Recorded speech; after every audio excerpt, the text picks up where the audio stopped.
नमस्कार, मैं हूँ संजय शर्मा। आप देख रहे हैं 4 पीएम गुजरात। गुजरात लॉबी का गला सूख गया है। नौजवानों के गुस्से ने अमित शाह की चढ़ा दी है, हाउस से गायब हो गए अमित शाह। दिख नहीं रहे हैं। पहली बार ऐसा हो रहा है, चाणक्य डर गए हैं। मोहन भागवत कह रहे हैं जैन जी तो सबसे अच्छे हैं, भगवान है हमारे लिए तो। भाव यही था उनका। आखिर इतना डर क्यों? क्योंकि जैन जी मनुवाद के खिलाफ खड़े हो गए, संघ के खिलाफ खड़े हो गए। राशि जही से मैंने बहुत शानदार बातचीत की है, बहुत मजा आएगा, पूरी बातचीत जरूर सुनिएगा। राशि जी, आपसे बातें करके मजा तो आता है मुझे, लेकिन पिछले दिनों जब बातचीत कर रहे हैं तो आपके शेर कम सुनाई पड़ रहे हैं। और मुझे आपसे बातचीत में जब तक आपके दो चार शेर ना हो ना, तब तक बातचीत अधूरी रहती है। तो भैया आज की बातचीत में चूंकि इतने याद है ना, अगर मुझे इतने शेर याद हो तो मेरे जितने दर्शक हैं मेरे और दीवानगी उनकी बढ़ जाए।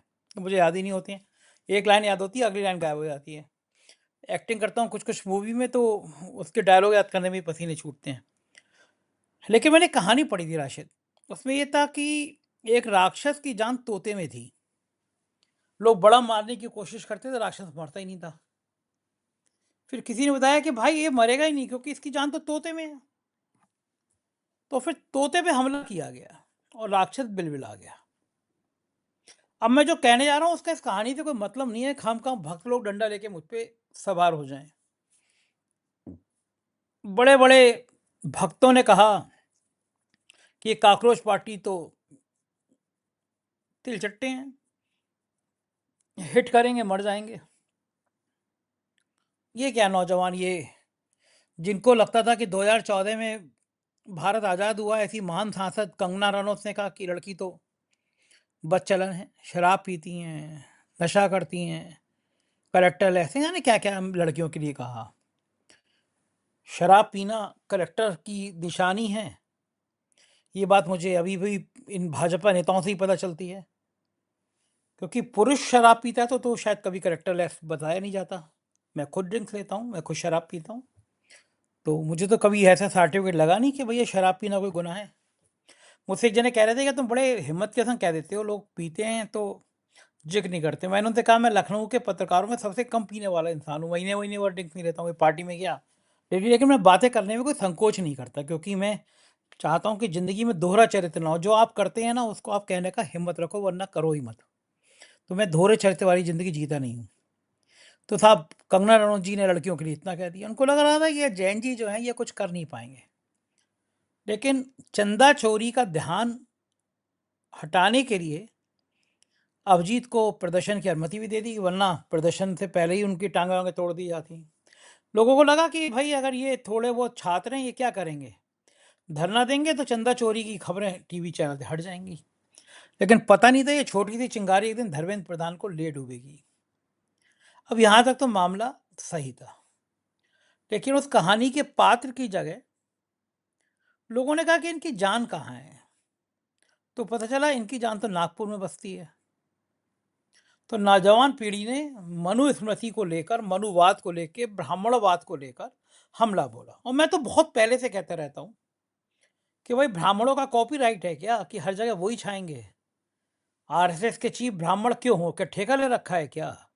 पिछड़ा दलित की बात करते हैं तो कोई पिछड़ा या कोई दलित मोहन भागवत की जगह कोई नहीं, दूसरा कोई नहीं क्यों नहीं हो सकता? आज तक संघ में रज्जू भैया को छोड़ दिए जो ठाकुर थे, उसके अलावा हर संघ प्रमुख ब्राह्मण हुआ है। तो जब इस जैन जी ने नवश पे हाथ रखा, तोते पे हाथ रखा, तो सब बिलबिला गए। तोते खुद डर गए। तोते ने कहा कि अगर ये जैन जी का रुख इधर नागपुर की तरफ हो गया, नागपुर में बड़ा प्रदर्शन हो ही गया था, तो मामला खटाई में अब पड़ जाएगा। तो मोहन भागवत जी ने एक प्रायोजित कार्यक्रम रखवाया। अब संघ छात्रों और नौजवानों से संवाद करने में जुट गया है। और इस कार्यक्रम में मोहन भागवत ने कहा ये जैन जी और उससे नीचे वाली पीढ़ी जो है जैन अल्फा, ये हमसे ज़्यादा ईमानदार है। जिस जैन जी को ये लोग भटका हुआ बता रहे थे, बिगड़ा हुआ बता रहे थे, मोहन भागवत कह रहे हैं ये हमसे ज़्यादा अक्लमंद है, हमें इनसे सीखना चाहिए। प्रधानमंत्री को इन नौजवानों से माफ़ी मांगनी चाहिए कि मुझे माफ़ कर दो बच्चों, मेरे होते हुए तुम पे लाठी चल गई, तुम पे पैलेट गन चल गई, बिहार में AK-47 चल गई, मैं तुम्हारी पेपर लीक रोक नहीं पाया, मैं तुम्हें नौकरी दे नहीं पाया, मुझे माफ़ कर दो। उल्टा वो कह रहे हैं कि मैंने तुम्हें माफ कर दिया, जाओ बच्चों जाओ, उल्टा चोर कोतवाल को डांटे। लेकिन आज मुझे मोहन भागवत का डर देखकर अच्छा लगा।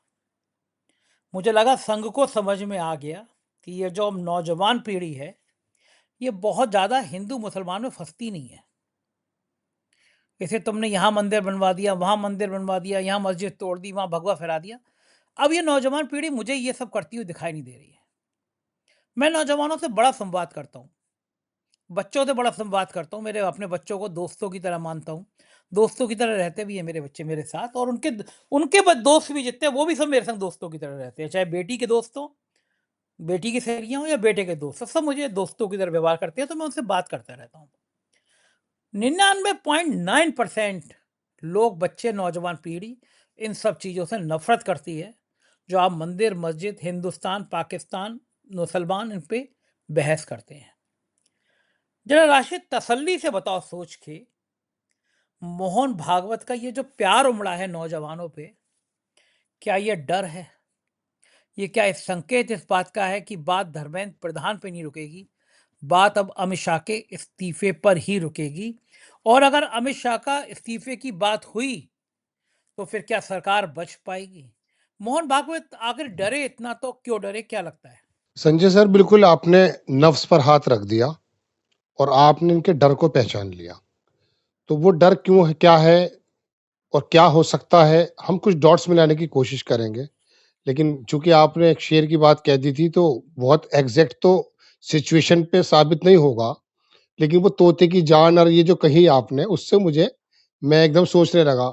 मैं एकदम, शायरी ऐसी होती है, जब मौका होता है तो अपने आप निकल जाता है, लेकिन जब आपका हुक्म होता है तो पूरा का पूरा शरीर के हर ऑर्गन लर्जे में आ जाते हैं। फिर मैं सोचता हूँ सर का हुक्म है। तो एक शायर है पाकिस्तान का, उसने कहा सर कि इश्क का दस्तूर अजीब है मोहसिन, ये इश्क का दस्तूर अजीब है मोहसिन, जो इसको जान लेता है ये उसकी जान लेता है। क्या बात है, क्या बात है भाई, क्या बात है। तो अब एक्चुअली बात ये है कि तोते की जान, जो आप कह रहे हैं तोते में, हुआ ये है कि Modi and Amit Shah and company, ये तो सर अपने पॉलिटिकल सर्वाइवल के लिए परेशान हैं, लेकिन मोहन भागवत और आरएसएस, वो किसी और चीज में उनकी जान है। वो जान क्या है?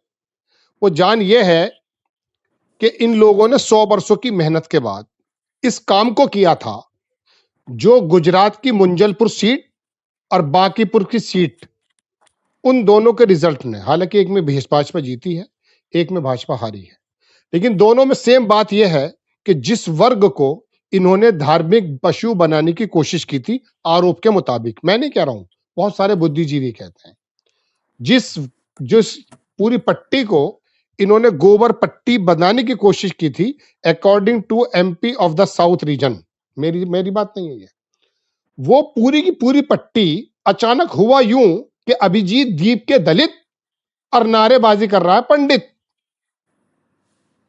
अब तो तुकबंदी भी लगने लगी है, मुझसे माफी चाहूंगा, आपके कहते के साथ ही शायरी की जो बात आपने कही, तो मेरे मुंह से निकला कि अभिजीत दीप के तो कर रहा था उसका संचारण, और नारे वहां पंडित और ठाकुर और बनिए लगा रहे थे।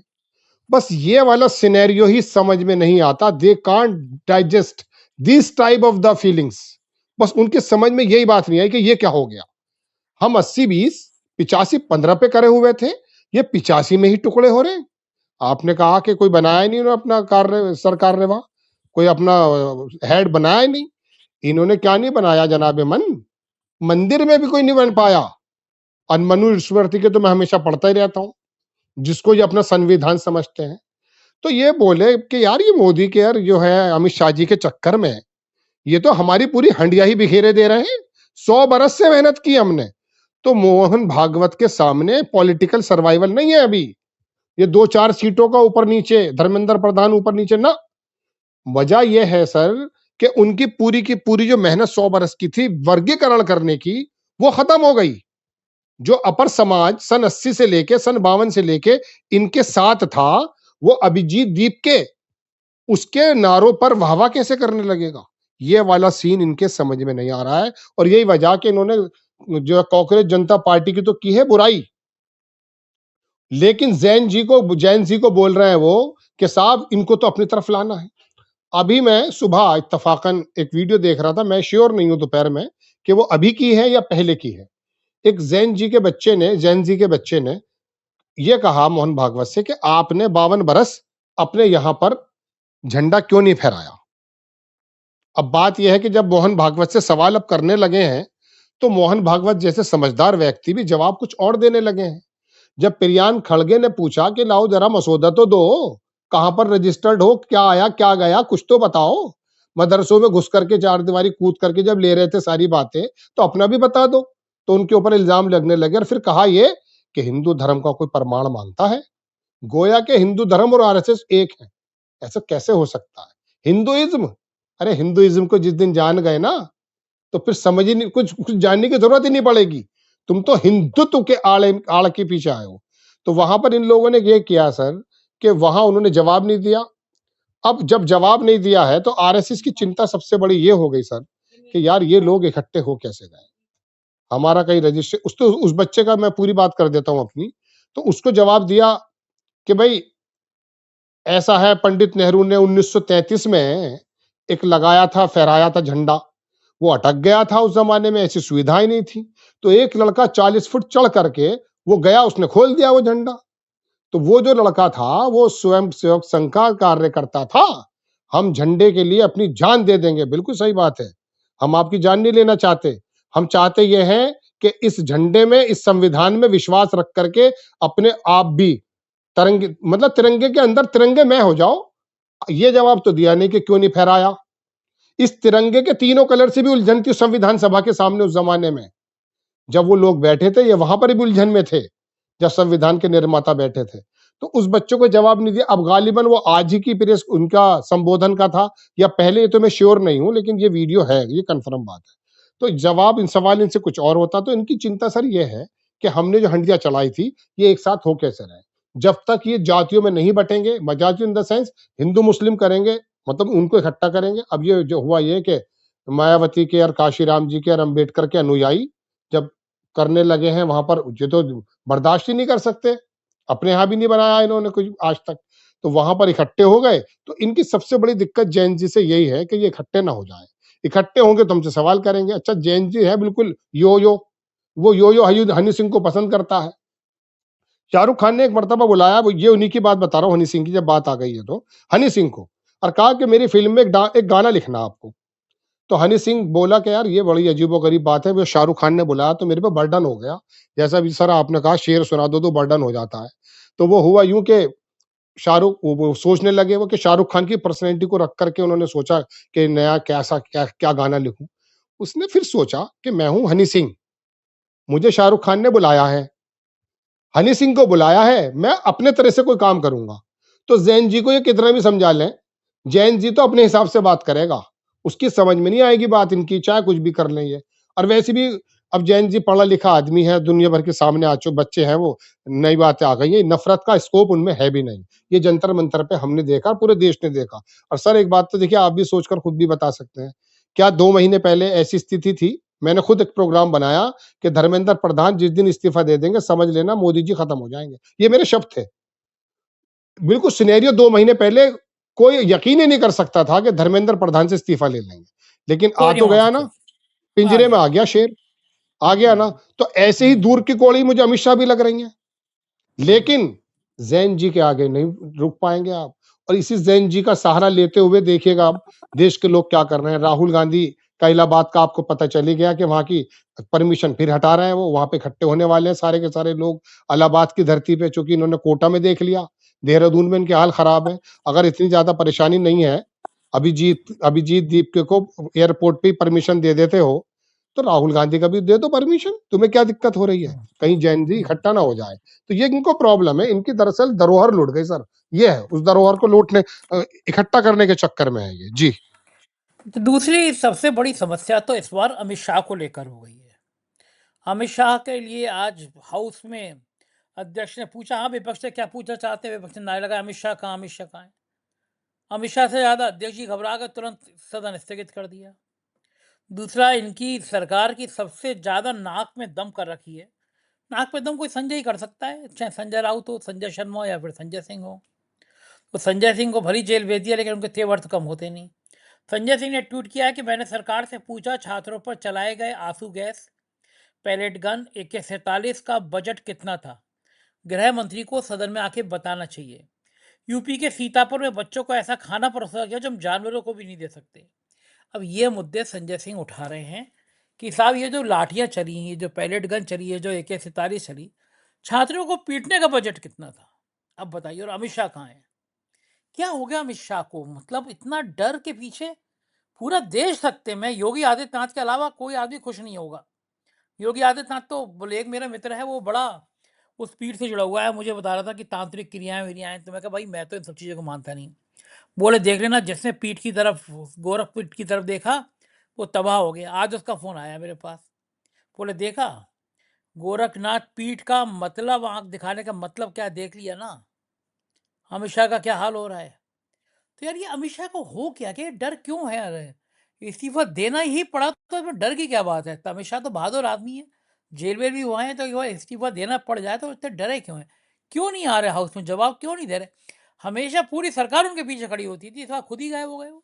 सर, अमित शाह के इस्तीफे की बात जब आप कर रहे हैं तो इसके बारे में तो मैं जवाब दूंगा, लेकिन मुझे एक बात दिमाग में आ गई। CK जाफर शरीफ एक रेलवे मिनिस्टर होते थे कर्नाटक की साइड से, कॉलेजेस वगैरह भी चल रहे हैं।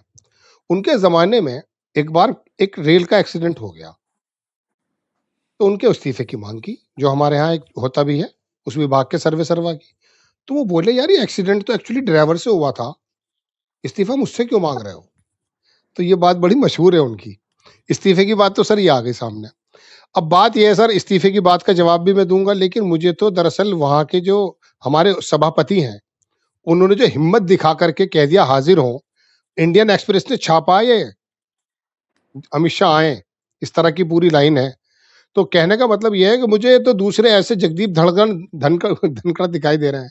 अमित शाह का तो इस्तीफा हम ले लेंगे, लेकिन इस बीच ऐसा ना हो कि हमारे ये जो उपराष्ट्रपति जी हैं, इनका इस्तीफे की मसला हो जाए, क्योंकि इन्होंने कह दिया ये वो इस जमाने में रजत शर्मा का आया करता था प्रोग्राम, वो फला आदमी हाजिर हो, ये लगाया करते थे, वो अब भी आता है। मुझे तो पुराने वक्त की बात याद है जब TN शेषन और परमहंस चंद्र ये उस जमाने में रजत शर्मा के ऊपर चढ़ गए थे।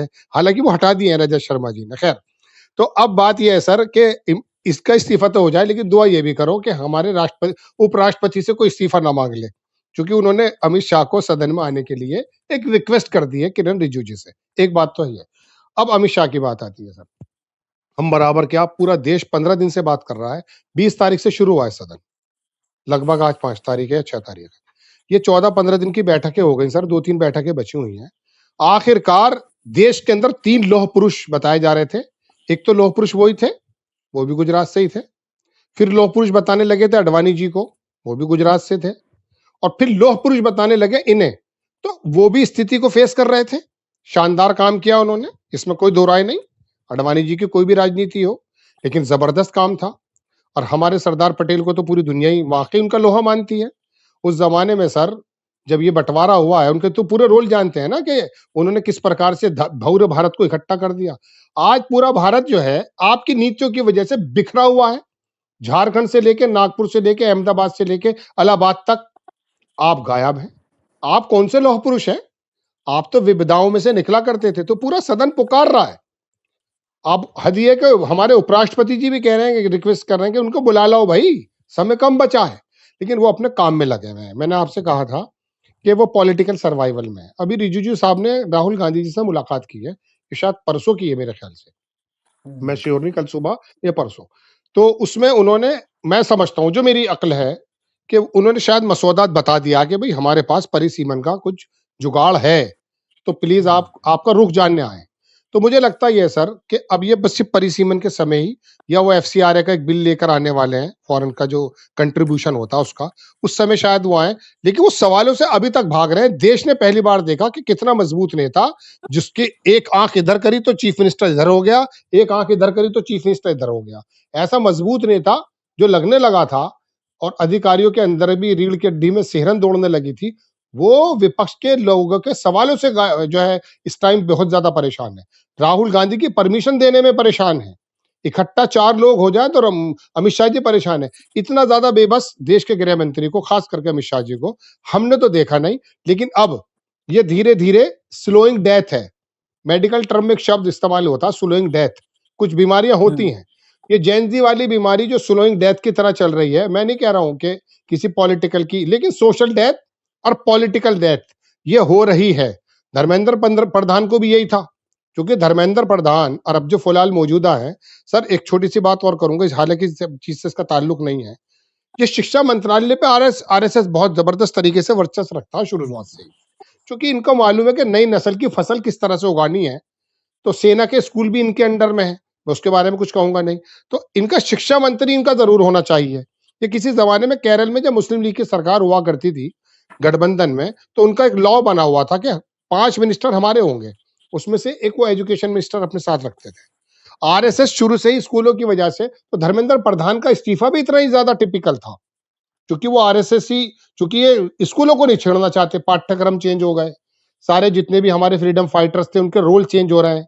अब सावरकर को पढ़ाया जाएगा, हो सकता है कल को गॉडसे को भी पढ़ाया जाए, क्योंकि सावरकर को ये वहां तो लेकर आ गए थे, जहां हमारे संसद के प्रांगण में गांधी जी हैं, उसके ठीक सामने ही तो सावरकर बैठे हैं, जो चिढ़ा रहे होंगे उन्हें बैठे हुए। तो ये दरअसल बहुत टिपिकल तो लगता है, मैं बार बार कह रहा हूं, लेकिन टिपिकल 2 महीने पहले धर्मेंद्र प्रधान भी लगता था। सही बात है, अब तो टिपिकल कुछ भी मोदी, हाँ, असंभव, अब कुछ भी हो सकता है, और ये वाकई कुछ भी जो हो सकता आंधी है कि चल रही शाह का है, इस्तीफा इसको भी तो कोई होना कोई बड़ी बात नहीं है। हाँ, ये कोई बड़ी बात नहीं। नौजवानों का जी, जी। गुस्सा कुछ भी कर सकता है। अच्छा, उधर उत्तराखंड में कांवड़ियों ने कार तोड़ दी थी, वीडियो वायरल हुआ था और घटना सही थी, वीडियो सही था, तभी पुलिस ने अरेस्ट भी किया था एक व्यक्ति को। अब वो वीडियो इतना ज़्यादा वायरल हुआ और जैन जी ने किया, ये कहा कि ये है कांवड़िया, ये पूजा पाठ करने जा रहे हैं। कांवड़ियाँ एक नृत्य हो रहा है, महिला नृत्य कर रही है, ठुमके लगा रही है, कांवड़ियाँ उसके अंदर ठुमके लगा रहे हैं। ये भगवान शिव की पूजा करने जा रहे हैं। जगह जगह हिंसा हो रही है, एक जगह से पुलिस वाले ने कुछ कह दिया, उसको दौड़ा रहे हैं, मारो, गाली दे रहे हैं। लोग दहशत में आ जाते हैं, गाड़ी लेके जाते हैं कांवड़ियों को देखकर।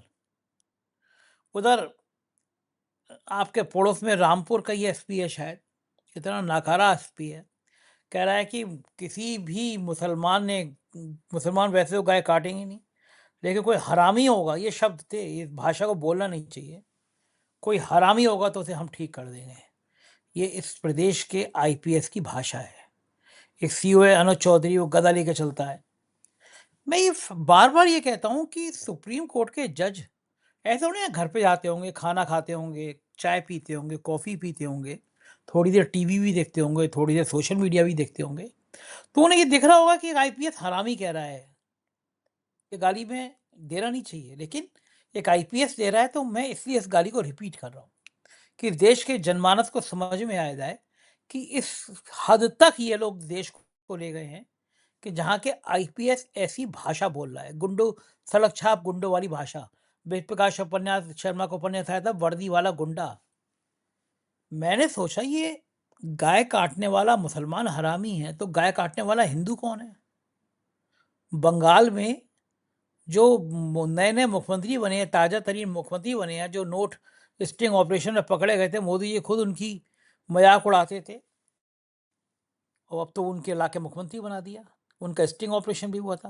उन्होंने कहा कि भैया बूढ़ी गाय काट लो ना, याद है ना आपको अभी पिछले दिनों बकरीद पे, क्योंकि बंगाल में गाय का धंधा करने वाली बहुत बड़ी आबादी हिंदुओं की भी है, जो गाय को बाकायदा पालते हैं, इसलिए क्योंकि वहाँ बंगाल में गाय काटना प्रतिबंधित नहीं है।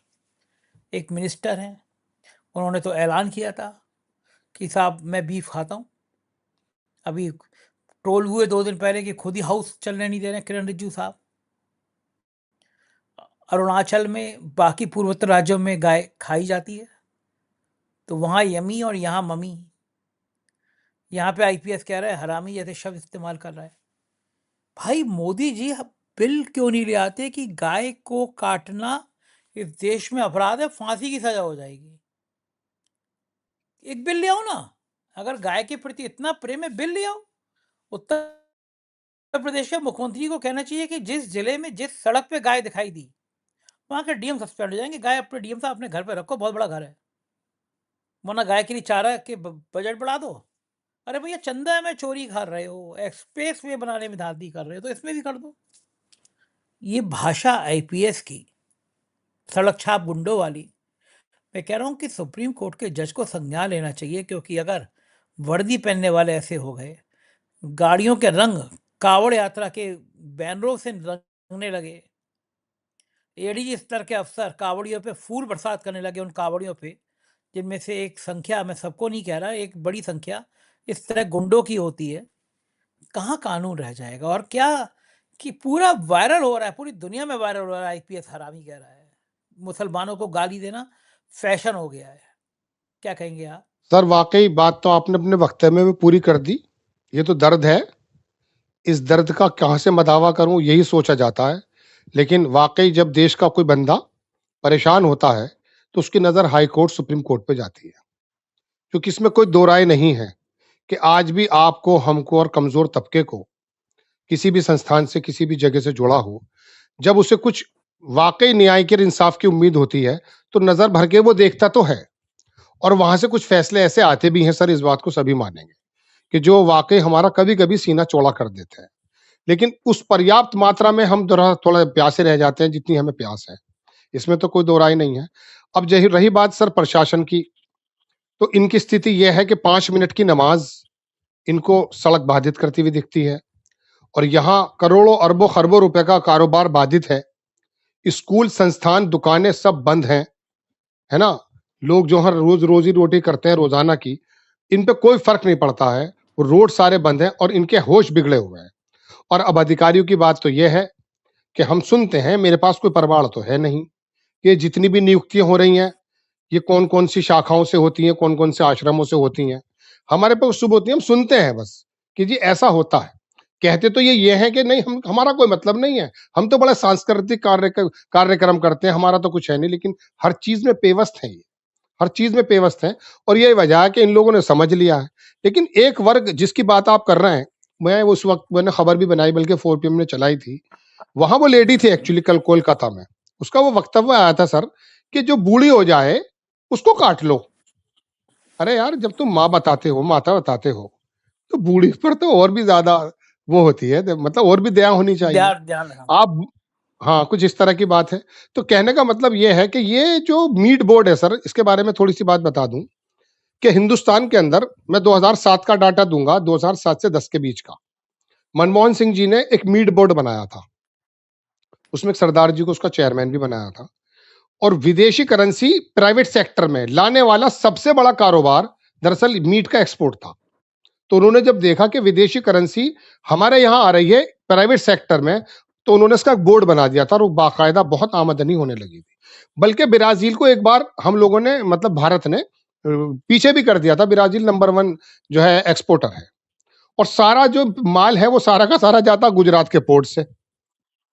और इससे चंदा लेने वाले महाराष्ट्र के नेता बाकायदा बिल्कुल हैं, जो अलाना करके एक बड़ी कंपनी है, मीट एक्सपोर्टर है वो, वहां से आप चंदा लेते हैं। चंदे में आपको बुराई नहीं, आप कलकत्ता में जाकर के खाएंगे, कोई बुराई नहीं। रिजिजू साहब कहें, एक गोवा के चीफ मिनिस्टर थे, रक्षा मंत्री भी रहे, खुलेआम साहब कहा, आप तो चले गए दुनिया से। तो आपके मंत्री खाएं, आपके मणिपुर में खाएं, सब जगह खाएं, लेकिन उत्तर प्रदेश के अंदर अगर मुसलमान कोई बात कहता है, हम तो, बल्कि मुस्लिमों के एक बहुत बड़े संगठन ने तो उसका कहा अभी कि भाई आप इसको राष्ट्रीय पशु या राष्ट्रीय माता ही घोषित कर दो, उस पर भी लड़ने लगे। जब हम, अकॉर्डिंग टू इस्लाम, उनके जो मोहम्मद साहब है, उन्होंने एक बात कही है सर, मैं, आप हमारे दर्शक भी जान लेंगे, कि मुस्लिमों को भी मैं खास करके ये वो करना चाहता हूं। उन्होंने कहा कि गाय का जो गोश्त है ना वो बीमारी है, और गाय का दूध शिफा है। ये इस्लाम के अंदर प्रचलित है। कुछ लोग गांव में कब्जों में करते हैं, कुछ गरीब लोग, तबका लोग। और दूसरी बात, पशुधन करके विनोद दुआ ने किसी जमाने में एक प्रोग्राम बनाया था सर, वो मैंने देखा है। उसके अंदर क्या होता है कि जो गांव के बहुत दबे कुचले लोग हैं, अभी गरीब, अभी गुर्बत देखी कहाँ है इन्होंने, इनको मालूम क्या देश कहाँ कहाँ क्या क्या गुजर रहा है, जहाँ चमड़ा चूस करके अपनी भूख मिटाई जाती है, जानवरों का चमड़ा जो मर जाते हैं। तो वहां पशुधन एक ऐसा होता है कि जो गरीब गुरबा लोग होते हैं, किसान, उसमें वो छोटा सा बछड़ा होता है, बैल होता है, उसको बड़ा बड़ा पाल पोस के बड़ा कर लेते हैं। वो बिक जाता 15-17 हजार का, 20 हजार का बिक जाता था। उसमें कभी छत छत गिर गई, वो लगवा दी, बच्चे की फीस जमा करा दी, बेटी की जो है सगाई में पैसे खर्च कर दिए। उसको पशुधन कहते थे। विनोद दुआ का प्रोग्राम है वो, बहुत शानदार। तो कहने का मतलब ये है कि आपने, उसी बंगाल के अंदर वो लोग सड़क पर आ गए, चूंकि बहुत बड़ा विक्रेता उसी वर्ग से है, हिंदू वर्ग से। तो आपको दरअसल तमीज तो है नहीं कि हमारा विदेशी करेंसी आ कहां से रही है, कौन सा कारोबार ऐसा, वरना आप गुजरात के पोर्ट बंद कर दो ना जब माता दिखती है। लेकिन यहां प्रशासन, और दूसरी बात यह है कि आप देखिए उत्तर प्रदेश के हाल क्या कर दिए हैं। मैं जिस पट्टी पर रहता हूं, पश्चिमी उत्तर प्रदेश की पट्टी, वहां बहुत सारे सिलेट हाउस थे। हालांकि टॉपिक हमारा नहीं है ये, लेकिन मैं बता रहा हूं फिर भी कि बहुत जबरदस्त तरीके की इनकम हुआ करती थी। उसको ये मालूम ही नहीं है। मैंने कहा ना कि ये तो भस्मासुर हो चुके हैं ये तो। और दूसरी बात, आखिरी बात अच्छा, जो मुझे इंपॉर्टेंट अच्छा। थी सर, एक लाइन और कहूंगा प्लीज। हुँ, ये बड़ा हुँ। इंपॉर्टेंट बात थी और मेरे जहन पे अपने आप ही आ रही कई दिनों से। ये फूल फेंक कर ये सोच रहे थे कि कांवड़ के लोग हमें ये समझेंगे कि हम जो हैं भाई वोट मिलेगी, हम ये हमारी सरकार है। आप यकीन मानिएगा, इस बार मैं अपने बेटे को ट्यूशन छोड़ने जा रहा था, तो वहां रास्ते में लोगों को मैंने ये कहते हुए सुना, जब रास्ता तंग कर दिया गया है, एक तरफ से आवागमन हो रहा है, तो इन लोगों ने वो बदतमीजी कर रखी, कुछ वर्ग ने, वो लोग, वो सब अपनी आंखों से देख रहे हैं। जैन जी वैसे भी अपने घर पे जाके बता रहा अपने माता पिता को। ये कांवड़ की यात्रा इस समय एक बैड इंपैक्ट छोड़ रही है इंप्रेशन के रूप में। जो लोग पहले इस बात को सोचा करते थे धार्मिक काम है, वो इन परेशानियों से वो खुद भी दो चार हैं। तो इस बार हो सकता है ये यात्रा इनको और ज्यादा नुकसान पहुंचा दिया जाए। जी। बिल्कुल ठीक कह रहे हैं। और एक बड़ी मज़ेदार बात तो ये है कि अकेले मोहन भागवत नहीं डरे। ये गोदी मीडिया के एंकरनियाँ जो दिन भर हिंदू मुसलमान करते थे, मुसलमान पाकिस्तान करते थे, ये तो स्टूडियो में बैठ के पंचायत करते थे और इनके रिपोर्टर तो फील्ड में गए। किसी के कपड़े फटे, किसी की पिटाई हुई। तो ये मालिक समझ गए कि अगर इन नफरती चिंटुओं को बिठाया गया तो हमारा धंधे पे असर पड़ जाएगा। और गुजरात के उद्योगपति तो बहुत तेज हैं, वो बहुत तेजी से समझते हैं। जिन एंकरों ने जहर बांटने का काम चरम पे किया, नफरत बांटने का काम चरम पे किया, दिन भर मुसलमान मुसलमान मुसलमान किया, ऐसे अमीश देवगन को उल्टा किया और मुकेश अंबानी ने पीछे से लात मार के निकाल दिया नेटवर्क 18 से। तो इन पत्रकारों को समझ आनी चाहिए। एक दूरदर्शन का अशोक श्रीवास्तव है जिसकी पिटाई कर दी थी लोगों ने घुस के हाउस में, उनके पिताजी के कारनामे तक सामने आ गए हैं।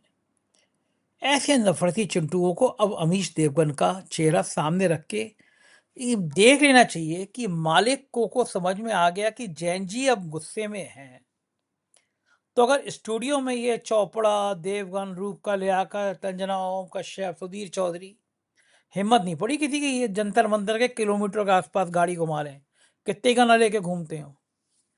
अमीश देवगन की अंबानी ने जिस तरह से विदाई करी, पिटाई मतलब बाहर निकाल दिया, उससे क्या गोदी मीडिया के लिए सबक है कि आने वाले दिनों में अगर नफरत फैलाई तो ऐसी लात मार के निकाल दिया जाओगे चैनल से।